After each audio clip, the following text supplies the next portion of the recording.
Welcome back to the 365-Day Bible Challenge. Day 10, Genesis 17. When Abram was 99 years old, the Lord appeared to him and said, I am God Almighty. Walk before me faithfully and be blameless. Then I will make my covenant between me and you and will greatly increase your numbers. Abram fell face down, and God said to him, As for me, this is my covenant with you. You will be the father of many nations. No longer will you be called Abram. Your name will be Abraham, for I have made you a father of many nations. I will make you very fruitful. I will make nations of you, and kings will come from you. I will establish my covenant as an everlasting covenant between me and you and your descendants after you for the generations to come, to be your God and the God of your descendants after you. The whole land of Canaan, where you now reside as a foreigner, I will give as an everlasting possession to you and your descendants after you, and I will be their God. Then God said to Abraham, As for you, you must keep my covenant, you and your descendants after you for the generations to come. This is my covenant with you and your descendants after you, the covenant you are to keep. Every male among you shall be circumcised. You are to undergo circumcision, and it will be the sign of the covenant between me and you. For the generations to come, every male among you who is 8 days old must be circumcised, including those born in your household or bought with money from a foreigner, those who are not your offspring. Whether born in your household or bought with your money, they must be circumcised. My covenant in your flesh is to be an everlasting covenant. Any uncircumcised male who has not been circumcised in the flesh will be cut off from his people. He has broken my covenant. God also said to Abraham, As for Sarai, your wife, you are no longer to call her Sarai. Her name will be Sarah. I will bless her and will surely give you a son by her. I will bless her so that she will be the mother of nations. Kings of peoples will come from her. Abraham fell face down. He laughed and said to himself, Will a son be born to a man 100 years old? Will Sarah bear a child at the age of 90? And Abraham said to God, If only Ishmael might live under your blessing. Then God said, Yes, but your wife Sarah will bear you a son, and you will call him Isaac. I will establish my covenant with him as an everlasting covenant for his descendants after him. And as for Ishmael, I have heard you. I will surely bless him. I will make him fruitful and will greatly increase his numbers. He will be the father of 12 rulers, and I will make him into a great nation. But my covenant I will establish with Isaac, whom Sarah will bear to you by this time next year. When he had finished speaking with Abraham, God went up from him. On that very day, after Abraham took his son Ishmael and all those born in his household or bought with his money, every male in his household, and circumcised them, as God told him. Abraham was 99 years old when he was circumcised, and his son Ishmael was 13. Abraham and his son Ishmael were both circumcised on that very day, and every male in Abraham's household, including those born in his household or bought from a foreigner, was circumcised with him. Chapter 18. The Lord appeared to Abraham near the great trees of Mamre, while he was sitting at the entrance to his tent in the heat of the day. Abraham looked up and saw 3 men standing nearby. When he saw them, he hurried from the entrance of his tent to meet them and bowed low to the ground. He said, If you have found favor in the eyes of my Lord, do not pass your servant by. Let a little water be brought, and then you may all wash your feet and rest under this tree. Let me get you something to eat, so you can be refreshed and then go on your way, now that you have come to your servant." "Very well," they answered. "Do as you say." So Abraham hurried into the tent to Sarah. "Quick," he said, "get 3 seahs of the finest flour and knead it and bake some bread." Then he ran to the herd and selected a choice, tender calf and gave it to a servant who hurried to prepare it. He then brought some curds and milk and the calf that had been prepared and set these before them. While they ate, he stood near them under a tree. "Where's your wife Sarah?"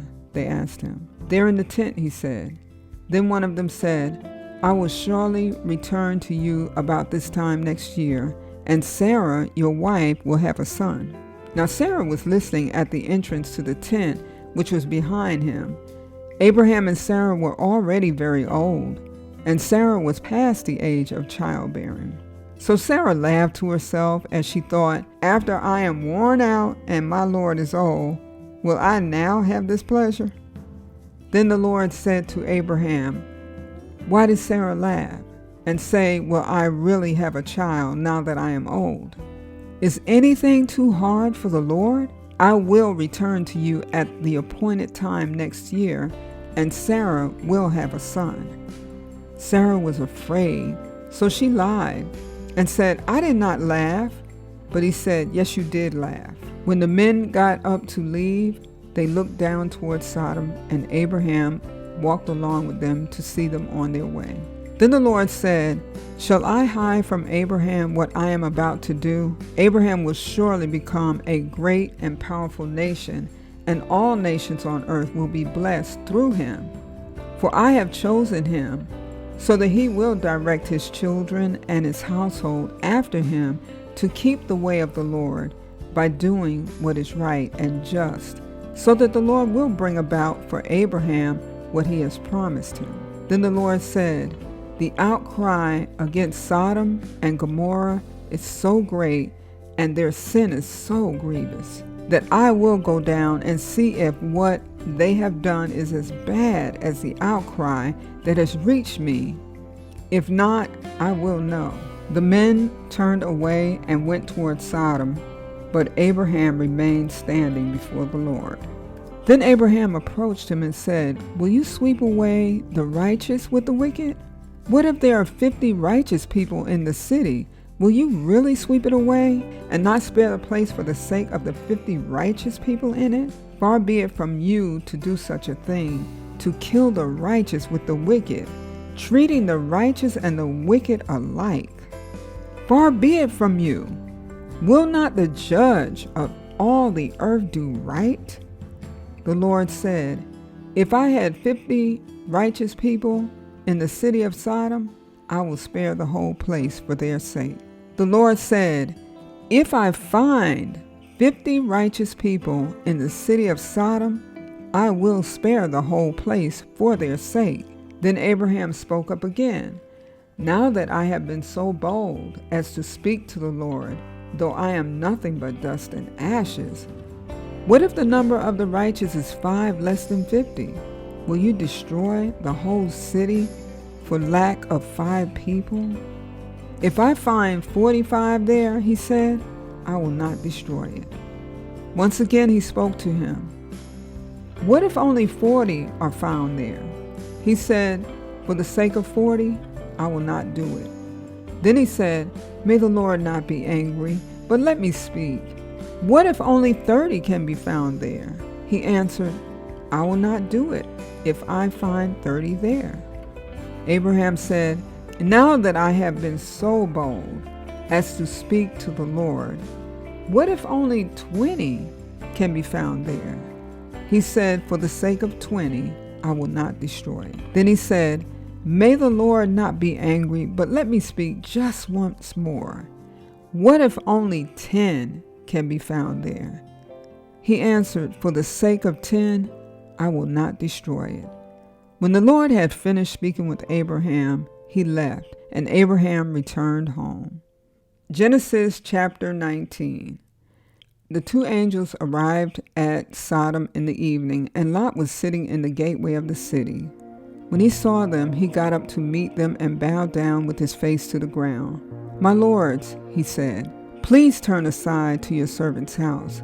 You can wash your feet and spend the night and then go on your way early in the morning." "No," they answered, "we will spend the night in the square."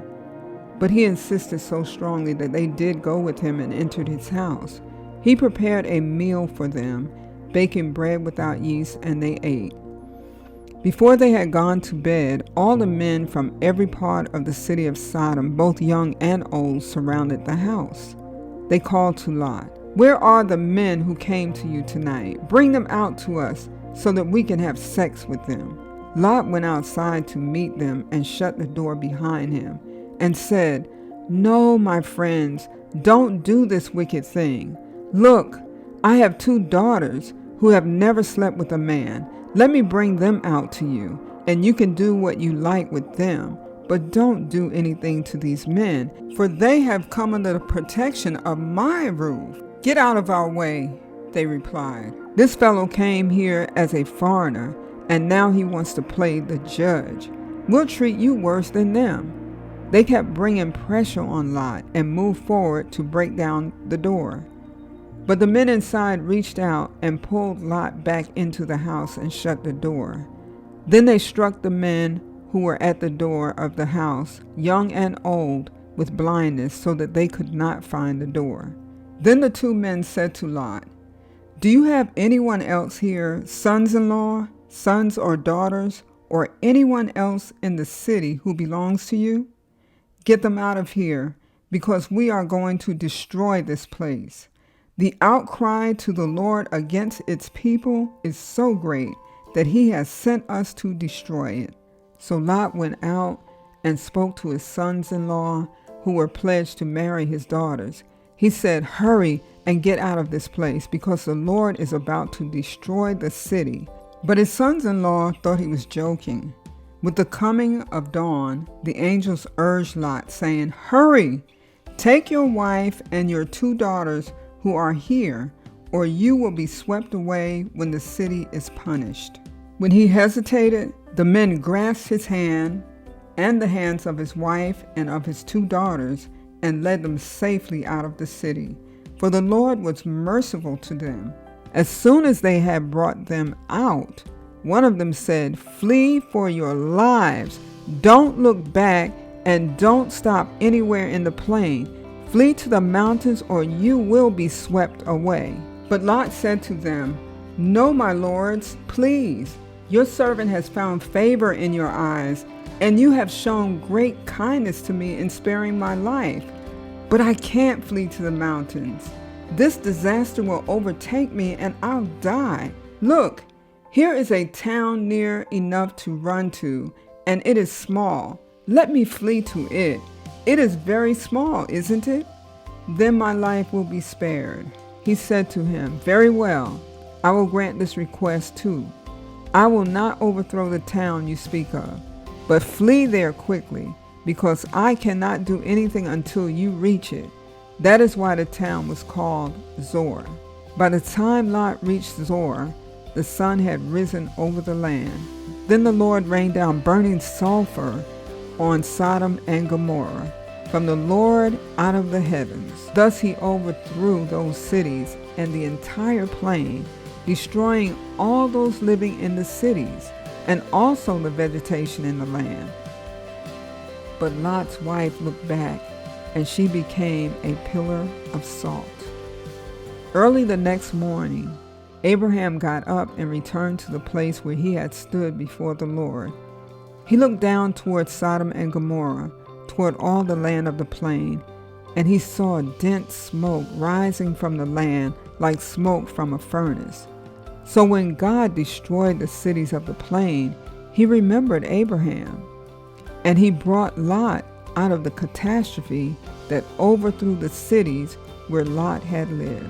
Lot and his 2 daughters left Zor and settled in the mountains, for he was afraid to stay in Zor.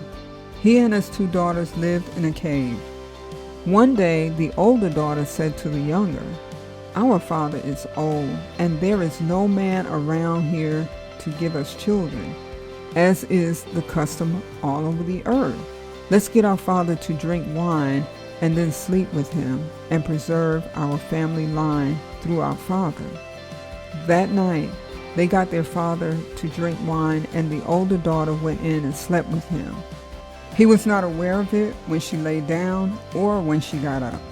The next day, the older daughter said to the younger, "Last night I slept with my father. Let's get him to drink wine again tonight, and you go in and sleep with him so we can preserve our family line through our father." So they got their father to drink wine that night also.